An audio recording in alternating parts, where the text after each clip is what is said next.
Gustavo Geyer is joining us from there. Mr. Geyer, thank you very much for joining us tonight. Well, simply put, will Lula get impeached over Israel? How do you explain this vast political support in Congress, including by members of the government base? Yes, well, thank you for having me. First, I think I must start my participation in the program asking for apology. I am really sorry about what's happening. I just want to say as a federal congressman that Lula's declaration does not represent the majority of the Brazilian people. And as a matter of fact, the vast majority of Brazilian people are shocked, are very angry with his words and by what he did. That's why we've just reached a record number of signatures from the members of parliament asking for his impeachment. So we are working hard in order to succeed in this endeavor, which is to impeach him. What he did is unjustifiable.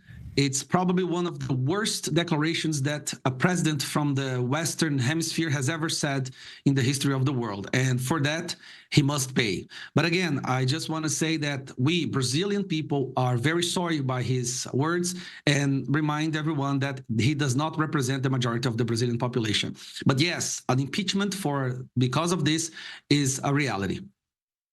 And Geyer, I'm sure that many of our viewers here in Israel and elsewhere are very grateful for your statements, no doubt about that.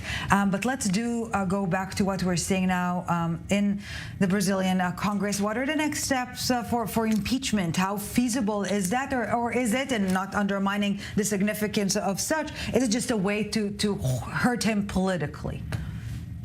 Well, we are, of course, we are focusing on success, getting him out of office. But for that, we need the president of the House of Representatives to admit this this impeachment. And the public pressure, the population on social media, on the streets, has been enormous. Just so you can understand, on next Sunday, there will be a protest on Avenida Paulista. Here now, it's our symbol of our manifestation. Right? Protests, people going on the streets. And we are expecting more than 1 million people at this protest.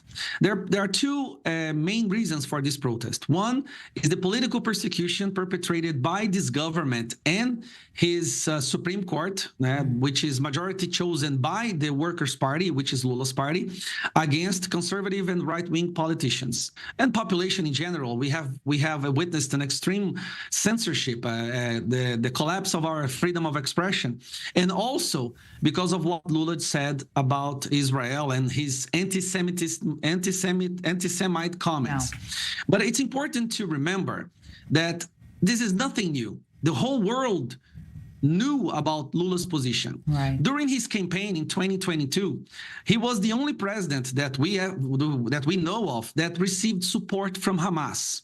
Hamas actually wrote on their official website that they supported Lula, which is interesting given the fact that the mainstream media here in Brazil always depicted his opponent as being the Nazi or a dictator. But Hamas, of course, supported Lula. When the result was declared and that Lula had won the election, Hamas wrote another a letter of congratulation and congratulated him for his victory. If that was not enough, then we had most recently, an official note written by Hamas, published by its official site and also the Telegram channel, thanking Lula for his words against Israel and about Hitler, trying to compare what Israel is doing by what Hitler had done. So this is the first time in history that we know of a president from a allegedly democratic country being thanked by the most evil terrorist group in history.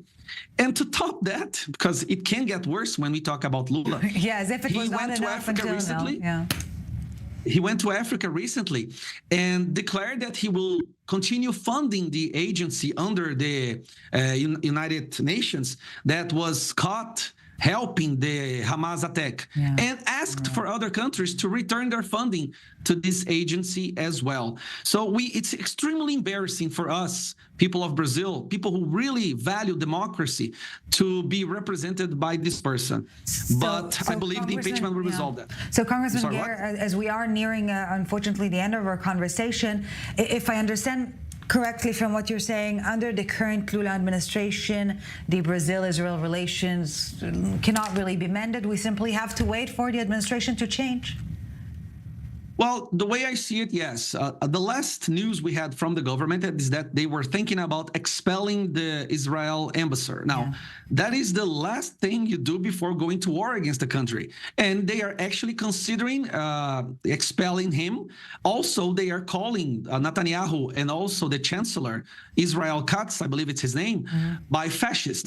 Believe it or not, they are calling them here. The president of Workers' Party, the Lula's party, is calling him Nazi and fascist. So we are living in such an insane world today here in Brazil that people who defend Israel are called Nazi, and people who support terrorist attacks against Israel are called democratic people fighting for freedom. Yeah, so we're not holding our breath for an apology from Lula. Don't do it.